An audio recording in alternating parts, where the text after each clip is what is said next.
அனித்தமான ஊனாரும் இருப்பதாகவே நாசி அடைப்பு வாய்வு ஓடாத வகை சாதித்து. எல்லா ஊர்ல இருக்கும் பூமியில பிறந்த எல்லா ஆன்மாக்களும் மரம் கூட சுவாசிக்குது, புல்பூச்சி எல்லாம் சுவாசிக்குது, எல்லா ஊர்லேயும் சுவாசிக்குது, எல்லா மண்ணிலையும் உலகத்தில் எல்லாமே சுவாசத்தை வாங்கி விடுறதுக்கெல்லாம் பேர் உயிர் ஆன்மா. மரமும் ஆன்மா தான். அது மரமே நினைச்சிருந்த மரத்தை அதுக்கு உதாசனப்படுத்தக்கூடாது. அப்படியாப்பட்ட எல்லாமே வாயுவால தான் இயக்கப்படுது. வாயுங்கிற பிரணவாயு. நம்மளுக்கு இந்த ஃபேன் வேர்க்குதுன்னா காற்று வரும். கண்ணாடி கூண்டில் அடைச்சிருந்தாலும் அந்த பிராணவாயு, அந்த பிராணவாயு தான் மூச்சு காற்று. இது ஒரு மனிதன் வாழ 100 மரங்கள் சுவாசிக்கிற அந்த பிராணவாயு நமக்கு தேவைப்படுது. அப்போ நம்ம மரத்தை வெட்டலாமா? வெட்டக்கூடாது. ஒரு வீட்டில் நீ மொட்டை மாடியில் இருந்தாலும் சரி, 7 மாடியில் இருந்தாலும் சரி, 10 மாடியில் இருந்தாலும் சரி, 15 மாடியில் இருந்தாலும் சரி, அந்தந்த இடத்துல அவங்க பாத்திரத்தில் இந்த பஞ்ச மூலிகைக்கான துளசி, திருநீட்டு பச்சை, கற்பூரவள்ளி, தொட்டாசினிக்கு, இப்படி 5 வகை பூ இருக்குது. இந்த 5 வகை பூ மட்டும் எங்கே வேணாலும் வளர்க்கலாம். இந்த 5 வகை பூ ஒரு 100 மரத்தில் உள்ளதை நமக்கு சுவாச கொடுக்கும். இதனால எல்லா வீட்லேயும் வாசல்லையோ வீட்டுக்கு வாசல்படி வழியாக உள்ள வாய் வழியாக உள்ள போனது நல்ல விஷயம். சாப்பிட்றது வாய் வழியாக சாப்பிடுவோம். அந்த வீட்டு வாசலுக்கோ இல்லை ஜன்னல் வழியாவோ. அப்போ உள்ளவங்களாம் ஏன் செட்டிநாட்டில் அத்தனை ஜன்னல் வச்சு கட்டினாங்க.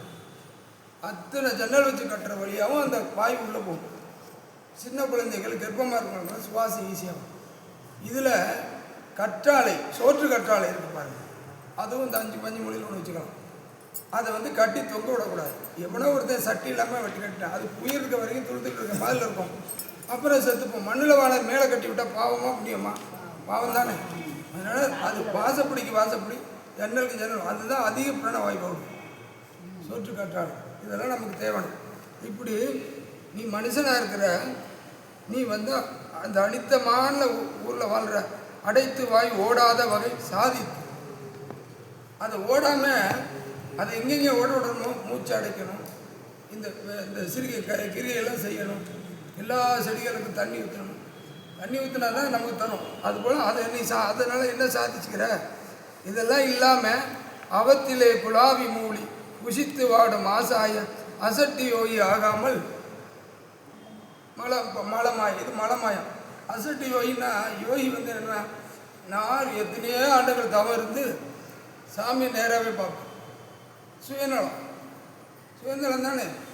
அதனால தான் தொண்டர்கள் தூசி சொல்லில் பக்தர்கள் கூட சொல்கிற திந்திரல் யோகிகளே வேரடிவர்கள், திந்திரல் சித்தர்களை கடை கும்மி செல்லும்.